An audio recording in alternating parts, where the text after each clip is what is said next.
ಧಾರ್ಮಿಕ ಸಭೆ ಕಾರ್ಯಕ್ರಮ ಇದೆ.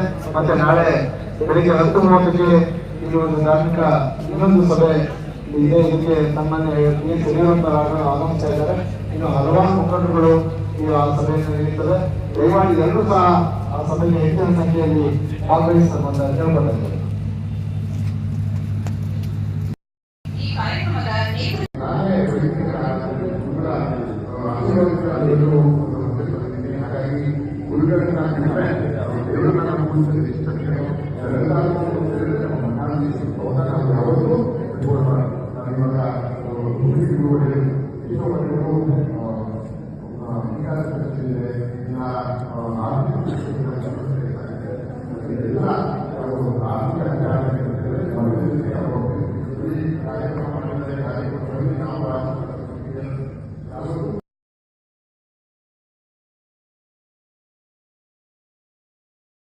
ನಮ್ಮ ಪೂಜ್ಯ ಮಲ್ಲಿಕಾರ್ಜುನ ಸ್ವಾಮಿ ಗುರುಗಳಿಗೆ ಆಗಿರ್ಬೋದು, ಪುಷ್ಪಗಿರಿ ಮಠದ ಗುರುಗಳ ಪಾದಾರ್ಧಕ್ಕೆ ಮಠದ ಜೊತೆ ನಿಕಟ ಸಂಪರ್ಕ ಹೊಂದಬೇಕು. ನಮ್ಮ ಕೈಲಾಗಿದ್ದು ಏನಾರಾಗಿರ್ಬೋದು, 50 ರೂಪಾಯಿ ಆಗಿರ್ಬೋದು, 50,000 ಆಗಿರ್ಬೋದು, ಅದನ್ನ ಮಠಕ್ಕೆ ನಾವು ದಾನ ಅಂತ ರೀತಿಯಲ್ಲಿ, ನಮ್ಮ ಸೇವೆ ಅಂತ ರೀತಿಯಲ್ಲಿ ಕೊಡುವಂತ ಕೆಲಸವನ್ನ ನಾವು ಮಾಡ್ತಾ ಹೋದ್ರೆ ಖಂಡಿತವಾಗಿಯೂ ಒಂದು ನಮ್ಮ ದೇಶ, ನಮ್ಮ ರಾಜ್ಯ ರಾಮರಾಜ್ಯ ಆಗ್ತದೆ.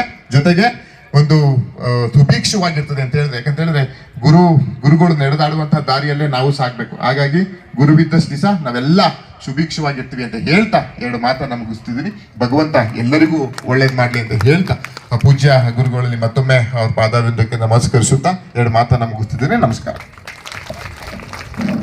ಧರ್ಮದ ಉಳಿವಿಗೆ ಮಠ ಮಾನ್ಯಗಳು ಬೇಕು. ಆ ಮಠ ಮಾನ್ಯಗಳ ಶ್ರೇಯಸ್ಸಿಗೆ ನಾವು ನೀವೆಲ್ಲ ಬೇಕು ಎಂದು